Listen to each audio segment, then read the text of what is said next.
I heard some news I wanted to share with you, and there's several things about it that I wanted to share. And welcome to Gail's Garden Herbs and More, by the way. And this isn't going to be necessarily about herbs, but if I get a chance somewhere in this video, there is a little using some herbs in a tea. I'll show you just a little tip that might be interesting to some of you. But anyway, it's really hot. We're under a heat dome here in California. They are saying, I'm not sure which state, there's something called a Joshua tree, and there's a Joshua, I think it's a state park or a federal park, I'm not sure which. And these are very, very old trees that were supposed to be under protection, but now they're talking about, they may have already started, I don't know, there's a group that's trying to stop them. They're talking about cutting them down and putting in solar panels, solar collector panels. That's horrible. They've been under protection for a long time. I know they've been tearing down our statues like Thomas Jefferson and all of those.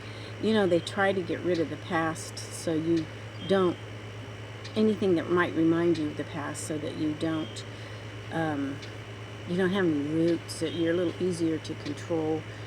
But I can't figure out why they want to cut down the Joshua trees. Now, the Joshua trees are in about 3 or 4 states, from California, Utah, Arizona. There might be one more state, I'm not sure. But they're nowhere else in the world.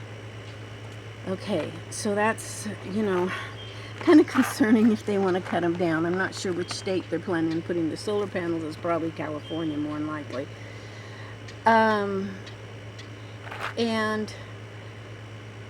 just wondering, why do they want to do that? What is their purpose of this? Is there something more involved? I know there's a lot of conspiracy theories, like they've lied to us about the Middle East. That's not really the Middle East, because the Rothschilds own that property in the Middle East that's called Israel. And they're very, well, I won't get into that or I'll get my channel taken down. I shouldn't even said their name. So anyway, they say that the descriptions in the Bible fit some places in Utah. And then, like the Promised Land, California's always been known as the land of milk and honey because it's probably the most fertile place on earth. It was, at least it used to be, until they started directing the water out into the ocean down south. Yeah, that's a whole nother story. But anyway, okay, so in old maps, it shows, like from the 1500s, it shows California and there's more than one map that shows it. It shows California as an island. And the area that goes between the island and the mainland, they say it was shallow, I don't know, but on the maps it's called the Red Sea. Isn't that interesting? And those maps were made before the Mormons came, so I don't think the Mormons named it because the Mormons weren't around. Everybody says, oh, the biblical names in Utah and all that were from the Mormons, and some of them might very well be. But a lot of them match up with biblical descriptions of during the Holy Land than that place over in the Middle East. I'm not saying the place in the Middle East is not it. Maybe it is. I don't know. We've been lied to about so many things. Who knows? Nothing shocks me much anymore. And the more I dig, the more I find. And I'm not saying I believe in, I'm just telling you stuff I'm hearing and running into as I'm looking into different things. Okay, could it be that the Joshua tree is referred to in the Old Testament? There is a place where the people crossed over the Red Sea, and they were in like a desert and they needed water. They were looking for water, and they found a place. I think it was called Mara or something like that. Anyway, the water was poisonous. It was no good to drink. It was bitter. When they say bitter, I know a lot of those things will kill you. So they couldn't drink it. So Joshua cut down this tree that was there, and he threw it on the water, and apparently it absorbed the poisons and the people could drink the water. Actually, that is kind of a picture of Jesus Christ, because he was cut down, his life was given, much like the tree that Joshua cut down, and he was thrown upon, his blood was upon the waters. Waters in the Bible is often an allegory for the peoples. And Jesus' blood covered the people, those that believe in him. And so there's kind of an analogy there. It's kind of a cool analogy.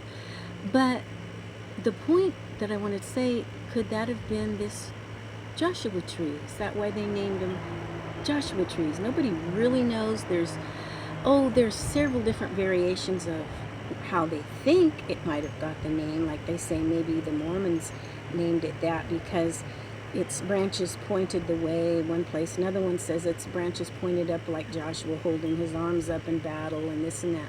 So I went and looked at some pictures of the Joshua trees.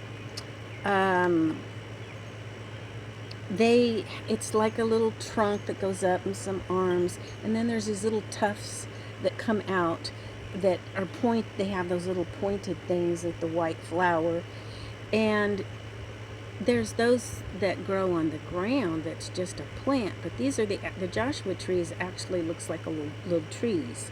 I don't know, they're taller than I am, most of them, quite a bit actually, but they're not huge like a redwood tree or something. These are growing in the desert, so they're not real big. I remember when my mom was alive, she lived on the high desert, and she had about 4 or 5 acres. And her house was in the front, and in the very back there was one lone tree, and it was not real big.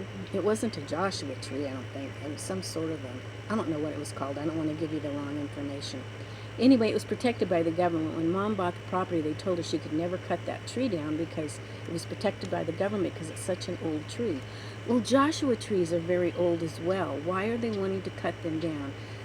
I don't get the point of it all.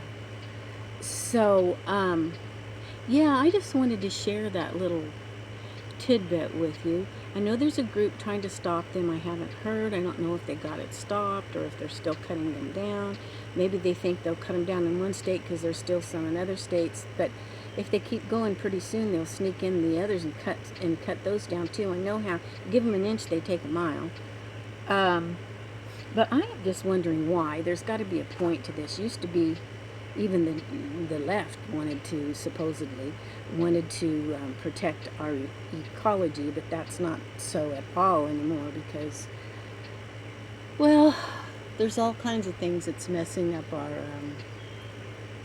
air, our water, everything, and it's not the people like they're claiming. It's not us, the common people, nor our cows. I could go into a whole thing there, but I'm not going to. So I don't know. The sun is shining in here. I hope you can see me okay. I just wanted to share with you about the Joshua tree, what it was, a story from the Old Testament, and how it could be a picture of Christ. More than likely, a lot of things in the Old Testament were pictures of what was coming. So I don't know what y'all think about them cutting down the Joshua trees. Kind of sad, I think. Okay, I want to show you something. Okay, when you're making a tea, sometimes I just put leaves in water and I'll make a tea. But you can get, if you buy some organic teas, I get this from a company called Davidson out of Reno, Nevada. And this flavor is tropical. It's organic. And then I cut some of my pineapple plant leaves. It's a sage, type of sage, but it smells just like a real sweet pineapple. And then I've got lots of strawberries coming in, so I sliced up some strawberries because all of that sounds like it would go with a tropical tea. So, you know, you can take some of your tea and mix other. I wanted something natural and vitamins and minerals, something fresh, my leaves. This time of year I try to get as much fresh stuff as I can, get as much vitamins, minerals from natural sources. And I think this is going to make a wonderful tea. So anyway, just a little idea for you. You might try. I hope you enjoyed this video. I'm going to let you go. And don't forget to give me a thumbs up if you would. Subscribe if you haven't. It's free. And we'll catch you next time. God bless.